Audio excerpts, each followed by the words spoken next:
course, anybody tuning in, just tuning in, hasn't been keeping score or whatever, listen to the Killogic Effect, or perhaps watching the Killogic Effect. You can find us lurking around all your favorite social media networks. You can also find us live streaming on multiple video platforms and all sorts of other fun places, and more to come. We're working diligently, endlessly behind the scenes. Also, dabbling a little bit into some news and some stories that aren't getting the traction that they probably should.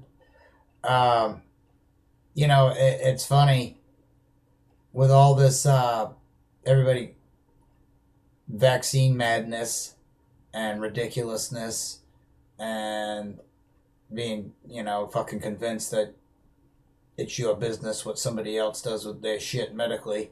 As long as you're all set, as long as you checked your shit, that's all you need to worry about. Whatever anybody else is doing, none of your fucking business. At all. By any stretch of the imagination, no matter what anybody tells you. I don't care if they're sticking hot pokers in their ass for a pastime. It's none of your business, Cheryl. So, I digress. With all that hype, there's been a lot of weird recalls and stuff that's kind of flown under the radar because, well, the media has been way too busy,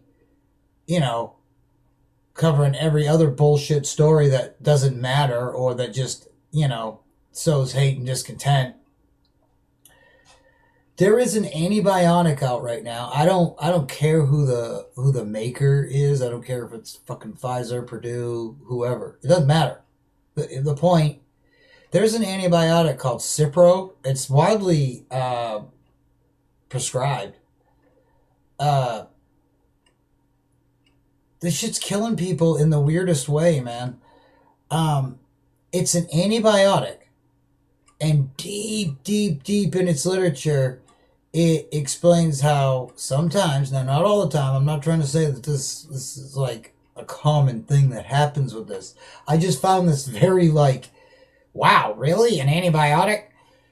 This antibiotic has caused, enough people that they've had to put it in their warnings and enough of statistic has caused people to commit suicide.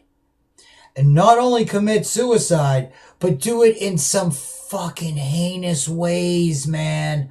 Whoa. Wow. Holy shit.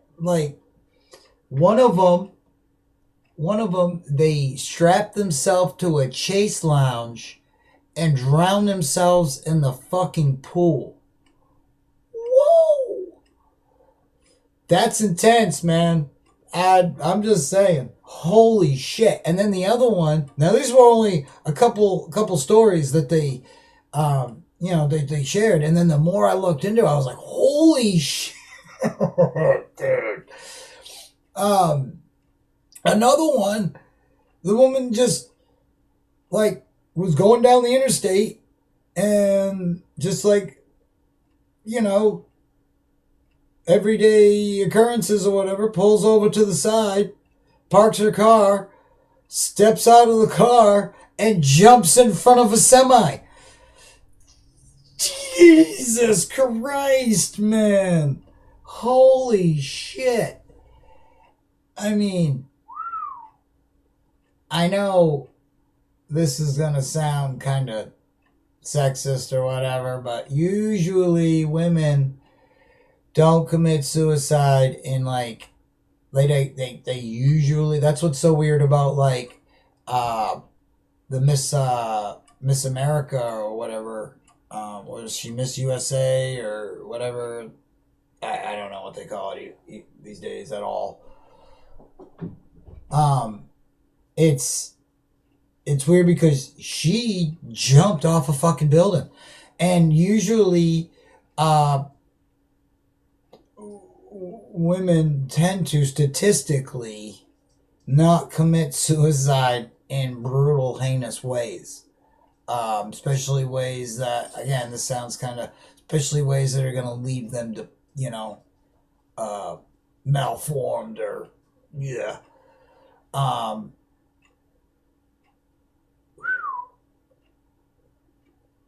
but what really got me was the fact that this was an antibiotic. Now, not like it's acceptable, but I can understand when you're dealing with like some sort of psychotropic drug like antidepressants or something like that. But an antibiotic and doing it enough that they've had to put it in the literature, because you like when you get medications or whatever, there'll be this big packet that comes with it and all the everybody covering their ass. But if you go reading through that stuff, sometimes it can be pretty scary, because you start to know, wow, they've like found that there's a statistic for some of these things that I wasn't even aware could even be connected, like mental issues connected to and this is the other thing. These people were seemingly sane people, no antidepressants, hadn't had any history of mental illness, none of that shit. Just took an antibiotic for 2 weeks and boom, it went dramatically downhill.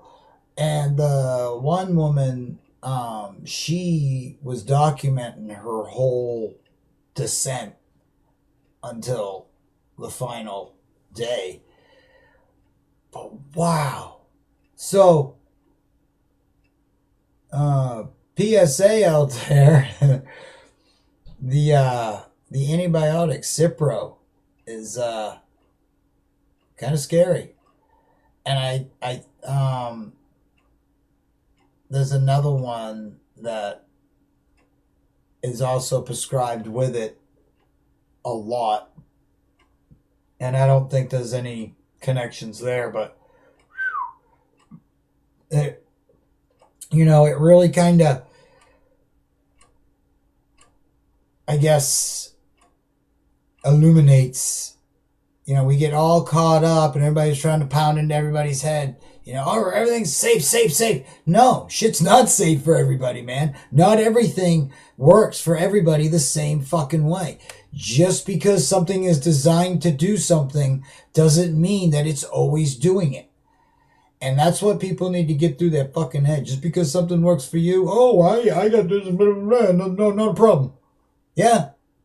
Well, let's see. Do we share the same DNA? Are we even the same by even a fucking stretch of an iota?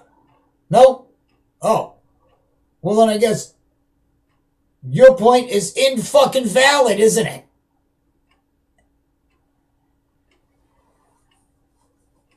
Just a little food for thought, though. If everything was a one size fits all, it at no time ever, do you get a medication and the dosage is for you is based on what the dosage was for the last asshat that weighed 350, and here you are $1.25 soaking wet. Yeah, they're gonna give you the same dosage. You see what I'm saying? It's all different for everybody. People act and react different to things. And that was, I've, for one reason or another, been a pretty learned person in the science and chemistry of pharmaceuticals and all that. And even right down to the business of it. I've studied it extensively. I've been victim to it. I've been a purveyor of it, a superior of it.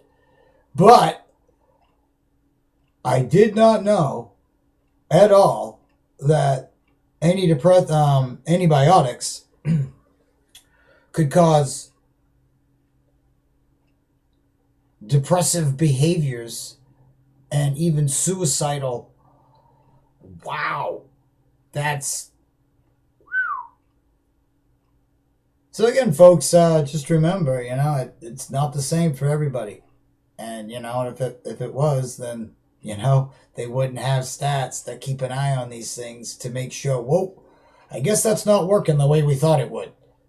Shit, better backtrack a little bit. Rewind.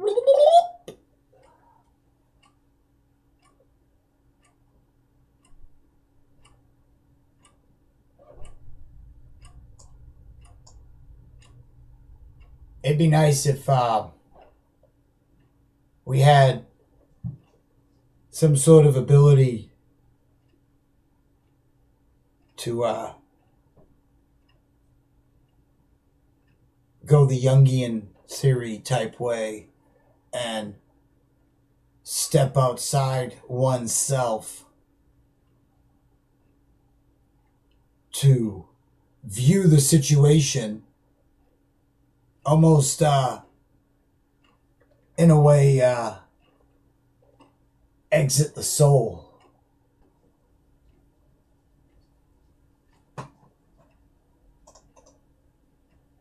lot of new music out. Just saw something released or posted by Jay Stone. You go check him out at rockmetaltalk.com and get hooked up over there. But got a bunch of awesome stuff. Also of Invasion It, which you can find over on the Bandcamps. And that's kind of what he was posting about. Bandcamp put out a post doing 14.4 or 0.8 or point something, almost $15 million in revenue or transactions in 1 month. Well, that tells you that people are buying music. So all them streaming company fuckwits that want to act like nobody's buying music anymore, you have to just give it to us and we'll help you sell. Yeah. No. You can fuck right off with that idea. Somebody's buying music out there. I think what's going to happen is a lot of people are going to realize, hey, yeah, Spotify and everything, that was a cool little fad or whatever. But let's be real. If we're going to like be a band and sell music or whatever, but also be on the internet space, the way you're going to be able to do it, the way that it's been done, and be able to sell your stuff. But now you can cut the big major label right out of it. Build your own fan base that has its way of spreading. And if you're putting out good music, it's going to happen organically. Of course, it's going to take work. But you will be able to, and you'll even want to probably get an indie label involved, some indie PR companies to help out. It's a lot different than signing all your rights over and all that and being beholden to a major label. Now, that's not to say there aren't some major labels out there making efforts to do more almost of a Eclipse type setup for bands. Maybe not as good, but Sony has been signing under their, I believe it's Black Star. They have a couple different things going on, but yeah, I believe this one's Black Star. Yeah, they're signing quite a few bands, a handful of which I know personally. So we're making strides in that way, and I think there are some major labels that kind of see they can read the tea leaves, man, and the writing on the wall, or what they can see what's going on. I think if I was a major label, I would want to be making strides to kind of be able to help facilitate that indie scene and maybe, make some grease on the back end.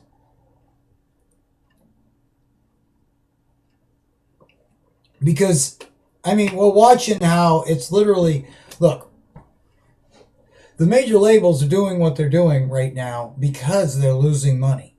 So they are trying to funnel everybody they can at these places like Spotify and all that. They have buildings full of people that all have Spotify accounts, and then even the labels that go onto Spotify and make these Spotify accounts.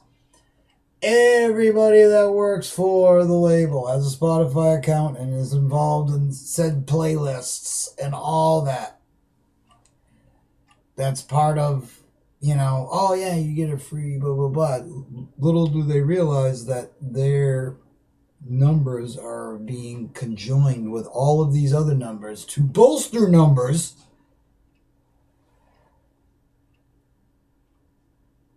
There's a lot of trickery that goes on in the streaming sphere to create numbers that they kind of don't exist. I'm not gonna, it's like you're not only are you rounding up there a little bit, bub, but I truly believe that a lot of these numbers are, because think about it, man. Just like there's like farms and stuff like that, traffic farms that, you can pay for traffic. The social media platforms and all that say, oh, no, that's bad. We don't like it when you go to like farms and all that. But then they'll charge you to do it themselves. Whatever. So it's like, oh, don't give them money. Give it to us. And then we'll allow it to happen. Yeah. Okay. It's fucking scam. Ugh. Slimy shit now. So what they have the ability to do is do the same methodology, but with the streaming platforms. So all these plays and all, if they want to bolster numbers up, all they got to do is make it happen. They got buildings full of people to do it. And that's the trickery that goes on with that. All that revenue, all that stuff is generated from bullshit.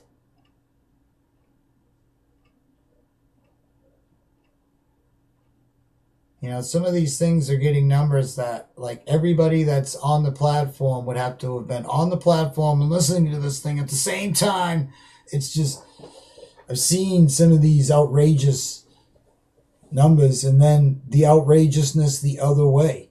You're not paying anybody for this shit anywhere near what you should be. Which brings me right back to leaning more on places like Bandcamp and all that. Now, here's the deal. When it comes to merch and stuff, Bandcamp, just like a lot of places, is beholden to shipping costs and all that countries tack on. That is out of their control. This would happen. The trick is to sometimes you have to even though you want so badly to keep everything as a one-stop shop, sometimes you have to outsource to other places to do like your merch or whatever, or even use a company for your merch that's in Europe or another country over there. So the shipping to places there won't be as bad as if you were shipping it from America to there.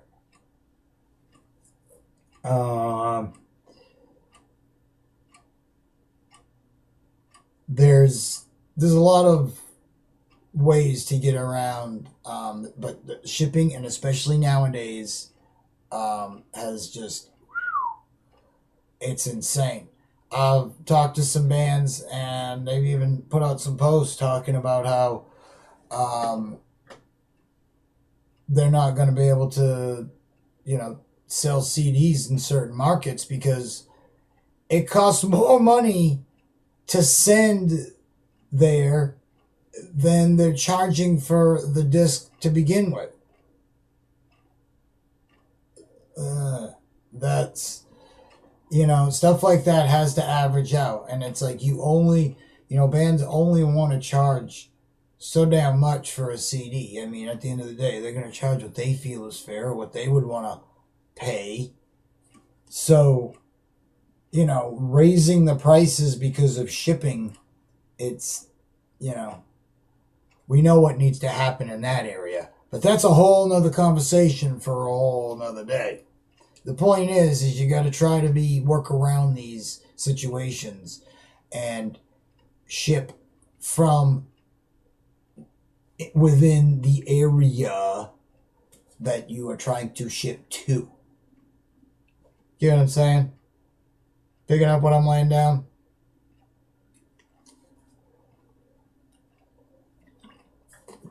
It's all very tricky these days, but now that a lot of people are starting, for whatever reason.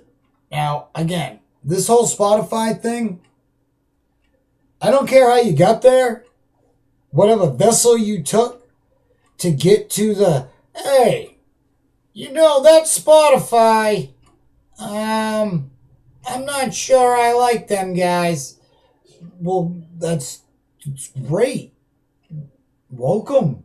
Hi, we got drinks in the back. There's some donuts over there on the table. Welcome. Make yourself at home. Let's all plot and scheme about the downfall of Spotify and its fellow cohorts.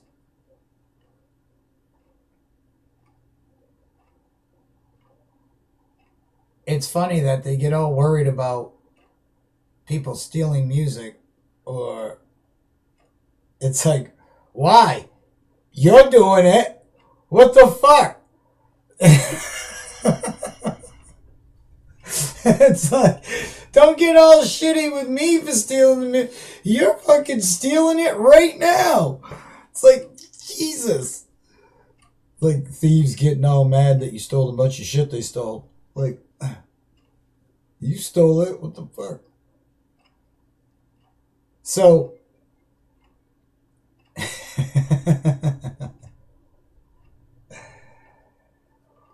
we really need to lean more into, the places like the Bandcamps or whatever, because now with the whole live streaming thing that I was talking about, I got a video up about it. If you want a little bit more of a in-depth explanation, you can go check it out over on the YouTubes and all that. But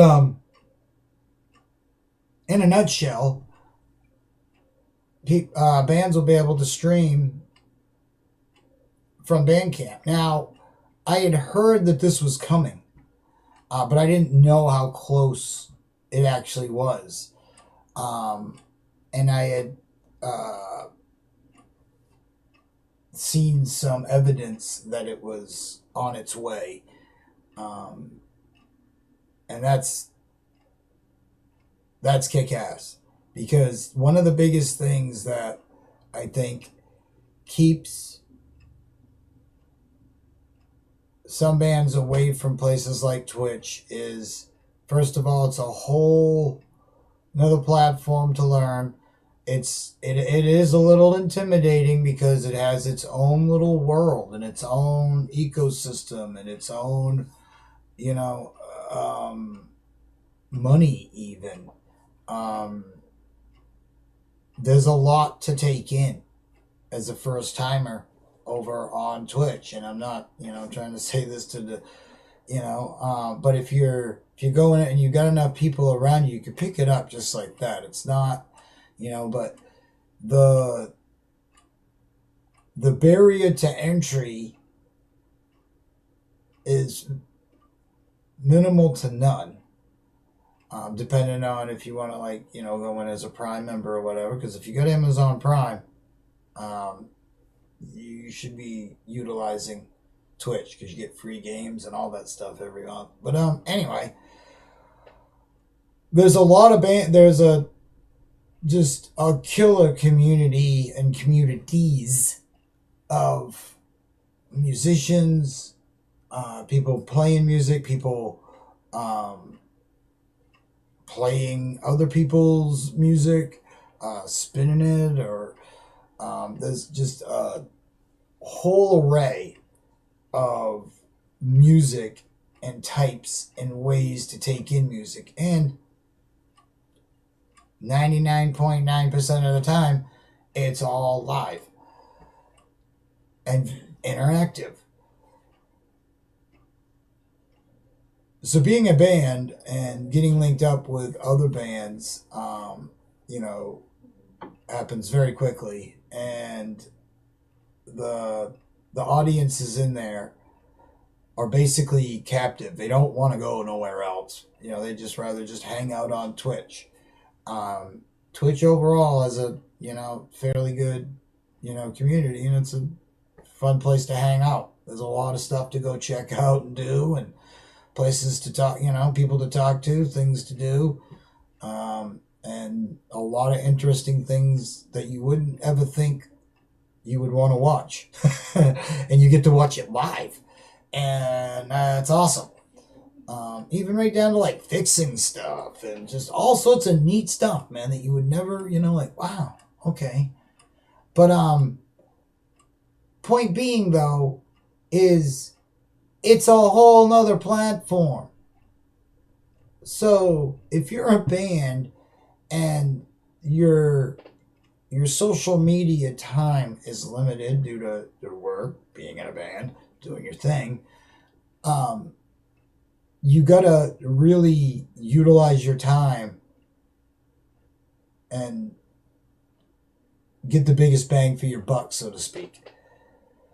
So, being that most bands that I deal with are on Bandcamp, a great deal of them, I'd say over 75%, maybe 78% of the bands that I deal with are on Bandcamp. And some have a presence in some way, shape, or form. Some bands go over to Bandcamp and don't even sell music on Bandcamp. They just sell merch, and then vice versa. But Bandcamp adding the live feature, it's just now it's the one-stop shop type of deal. And the fact that you could set up, merch table, these virtual concerts that have everything that is all right there. It's already there. You don't have to link up your merch. You already got it there. You don't have to, try to, get links for your music. It's all right there. So this is a big deal, I think. I don't think it's really sunk into a lot of bands or how much they're going to be able to utilize this and grow their audience. And it's a big move for Bandcamp because people really dig the live streaming and being able to, take in a variety of things live and taking in live shows. You may not realize at first the audience you're gaining, but you'll start to get audiences from places that you wouldn't even expect, places that you weren't even, or places you didn't even know existed sometimes. So, yeah, I'm psyched to see what bands do with it, because it's been needed. This, ever since all this streaming stuff started, this has been like one of the things, like, when's Bandcamp gonna do this? Because if Bandcamp did it, then the bands would be set. It would be all that shit about Twitch that I've been talking about, but they'd be able. Now I don't know what kind of token or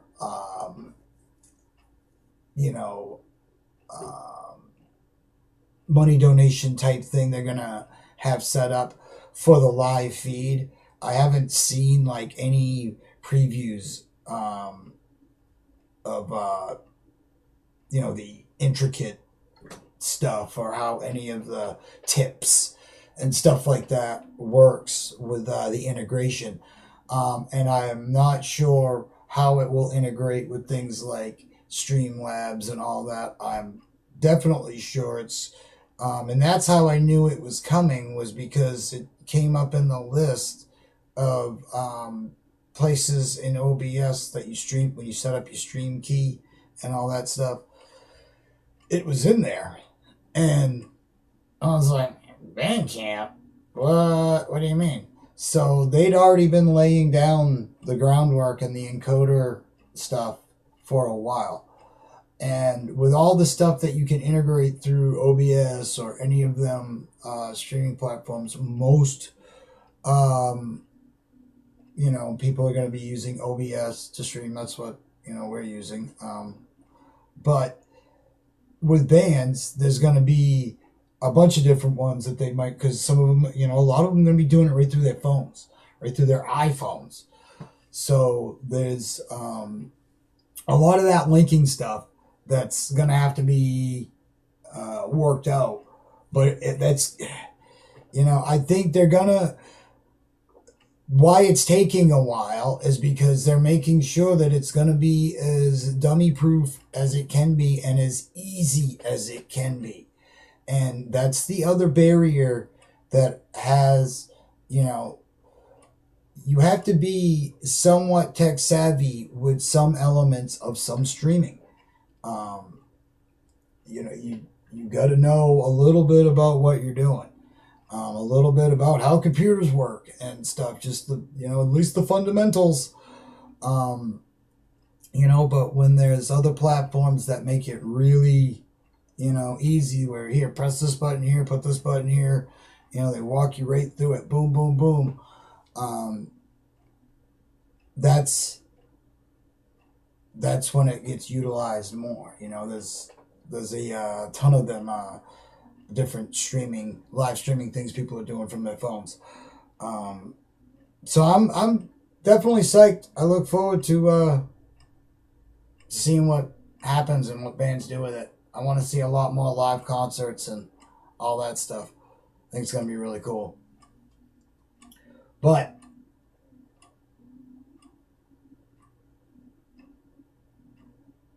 with almost 15 million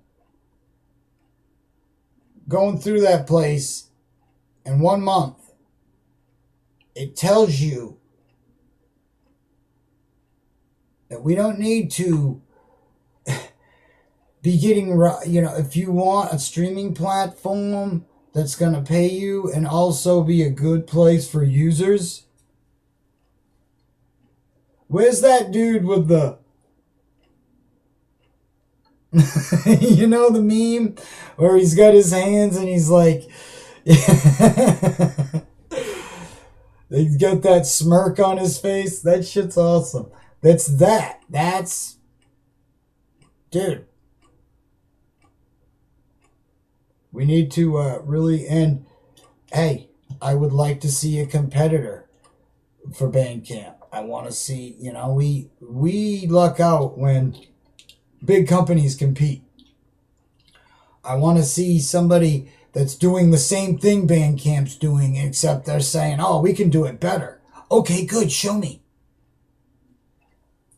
We need more places like Bandcamp. We need to support those places. And, you know, that's the example. That's what everything else should be being built off. But again, Spotify caters to laziness. It's ingrained itself into every little facet of your life and made itself so easy to pop its head up and say, hey, I'm right here. If you want to just listen to some music, just click this thing, little green thing right here. Yeah. Spotify, how about you fuck right off? How's that? Wanted to chat a bit about the Canadian trucker thing. I know the media has done all it can do to try to stifle. They don't want people knowing that we're the ones that are in charge. We're the ones that are supposed to be running the shit. They're working for us. They don't get to claim lordship and start making demands and stifling freedoms. It's just not the way it fucking works here. Sorry. I'd be able to pull that shit over in the Middle East. Here, not so much. Now, let's get this straight. And I mean, no disrespect to any Canadians, but Canadians are almost nice to a fault. They have put up with more than enough bullshit.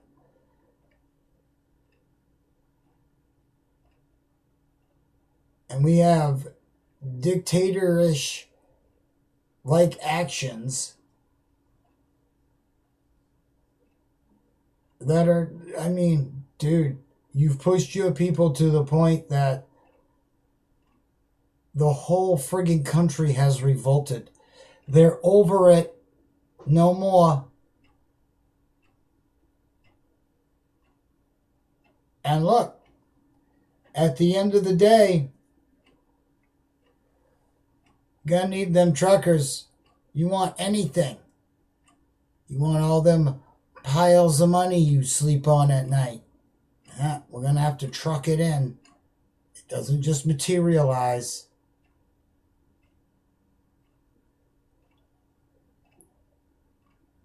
So I believe the governmental types are gonna they're gonna have to, the honking will stop when freedom improves.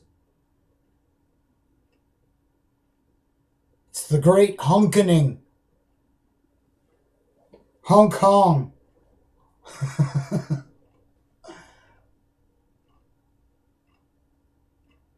Instead of Hong Kong, honk long.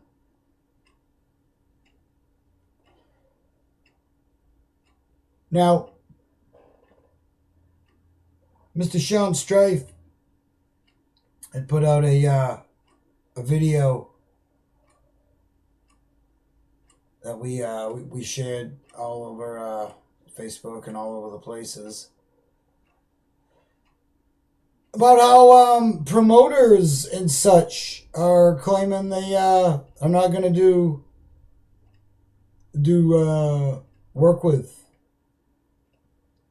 social strife if they continue to support freedom. Well, duly noted. And I'll be paying attention to who these promoters, use that term very loosely, because real promoters wouldn't be putting forth bullshit like that. And a few other entities have threatened to sever ties. I don't think you know who you're dealing with.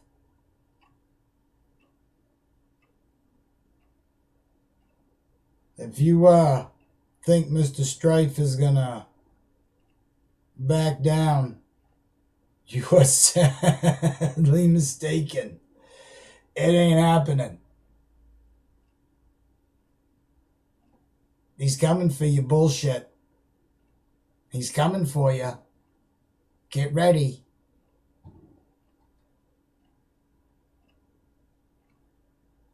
So I think a lot of these so-called leaders haven't been able to read the room lately. They've gotten too accustomed to just being able to throw out some words. Now, that's the thing, and that's where they really fucked up, is starting to pull out all the phobes and the ists and all that. There's no evidence of any of that anywhere. They just say it to get everybody to, they want everybody to, this is just a bunch of racists and misogynists and transphobes driving around. Right. Yeah. And they're in Canada. Right. Calm down with your virtue in there, little Castro. I know you've gotten used to your little dictatorship fucking throne, but your time is a-coming, pal.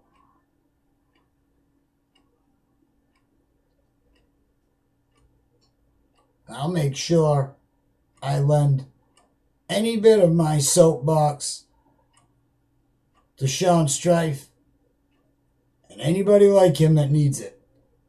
Period.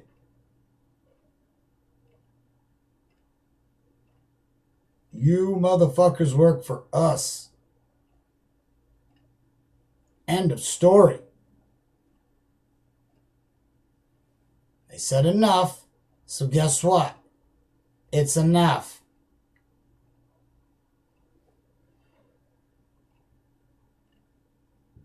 So, I would encourage anybody within earshot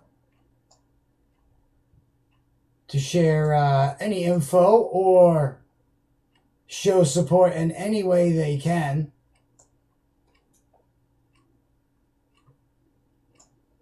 To the Freedom Convoy. Now they have frozen their GoFundMe yet again. That's them really trying hard to step in the way. I'm sure they're getting pressure from Trudeau and all of his cronies. So, good job. Everybody can see what you're doing. The Emperor has no more clothes. No clothes on. Everybody knows it, and nobody's pretending that they don't. It's over, man. It's over. It's all over. So I've been dealing with enough of the bad strife.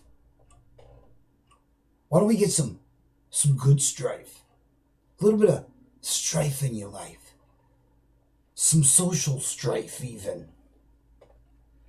Once again, big shout out to Sean Strife standing up and using his voice to project his country folk getting suppressed, oppressed.